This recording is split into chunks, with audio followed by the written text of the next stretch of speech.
So yun guys, no, bali panibagong vlog na naman tayo ngayong araw at sa video ito, ituturo ko sa inyo no, kung paano nga ba magpadala sa Flash Express ngayong 2026. So kung paano yun, simulan na kagad natin pagkatapos ng intro na to.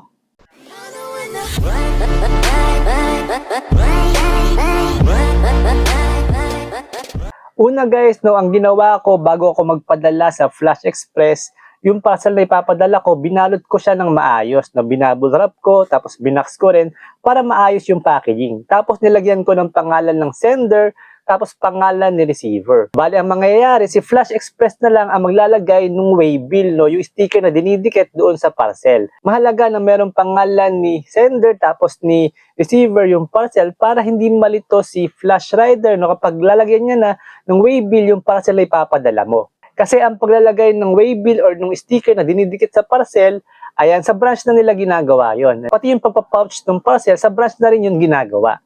Ayan, kaya mahalaga mayroong pangalan ni sender at pangalan ni receiver para hindi malito yung rider kung kanino ba ididikit yung waybill. Ang next guys, no, kailangan yung i-download yung Flash Express app.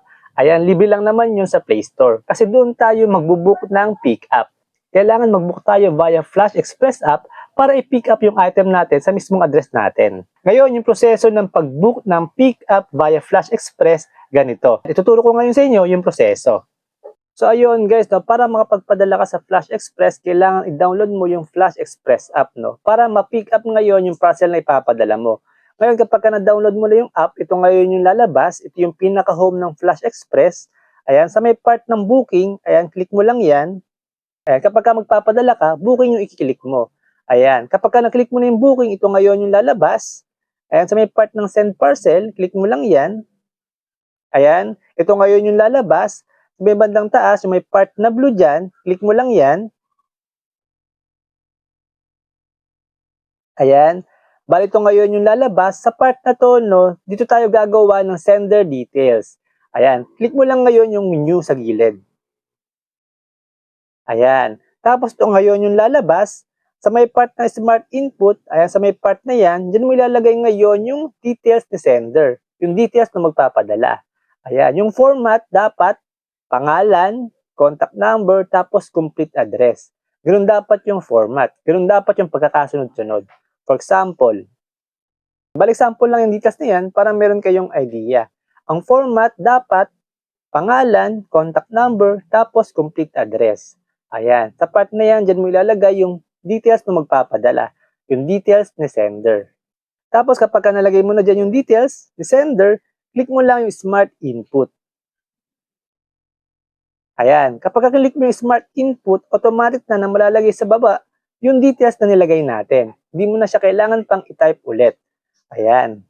Ngayon, i-double check mo lang yung details kung tama ba at kompleto. Kapag okay ka na, click mo lang yung okay sa baba.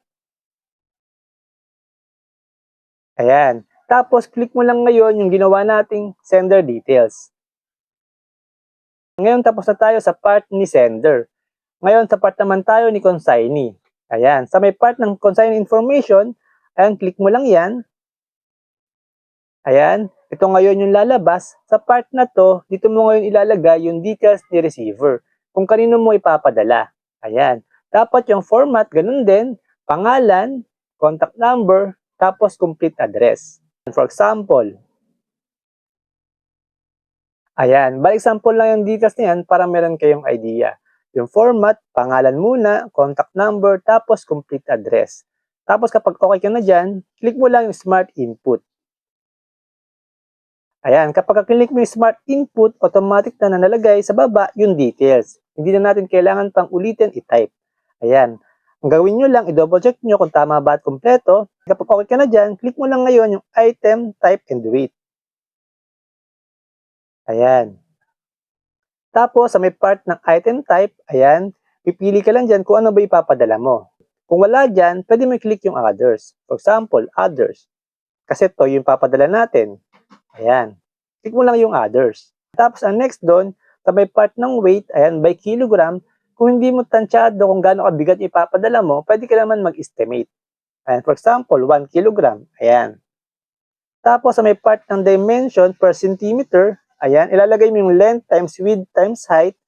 Ayan, kung meron kang panukat. Kung wala naman, okay lang. Sa example natin, wala tayong ilalagay dyan kasi wala tayong panukat. Ayan, pero mas maganda no, na maglagay kayo ng details dyan para makita nyo na kaagad yung estimated na shipping fee na maaari mong bayaran. Ayan. Ngayon, click lang natin yung confirm. Ngayon, kapag click mo yung confirm, ito na ngayon yung lalabas. Ayan, makikita mo na ngayon yung estimated na shipping fee na 109 pesos. Ayan, pero may nakalagay dyan sa may bandang baba, no? Nakalagay dyan, flash care. Ayan, click mo lang yung box na yan. Ayan.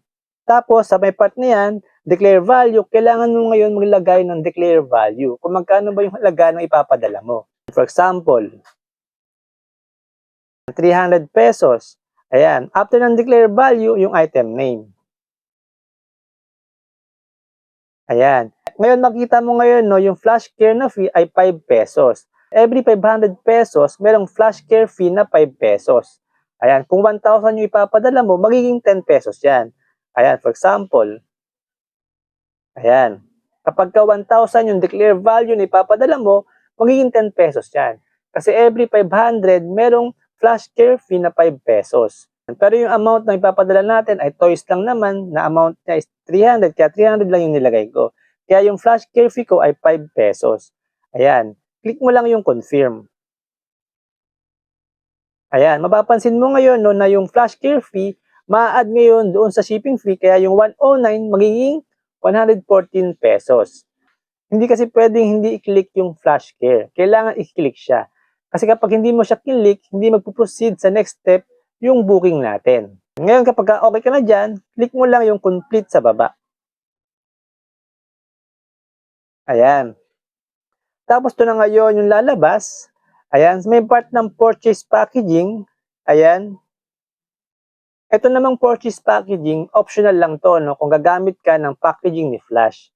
Ayan, kapag gumamit ka ng packaging ni Flash, ayan, merong mga presyo yan. Kapag bubble wrap na A4, ayan, ang price ng packaging ay 28 pesos. Ayan, makita mo naman dyan yung dimension, ayan, tapos yung price. Ayan, pero optional lang naman to. Ayan, sa example natin, hindi tayo gagamit ngayon ng Flash Express na packaging kasi meron siyang additional fee. Ayan, kaya cancel lang natin to.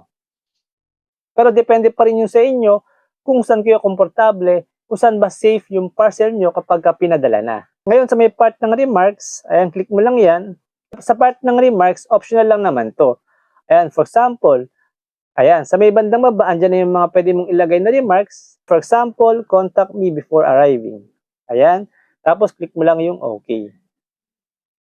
Ngayon kapag okay ka na dyan, ayan, i-double check mo lang yung details, dapat tama at kompleto. Kapag okay ka na dyan, pwede mo na i-click yung schedule now.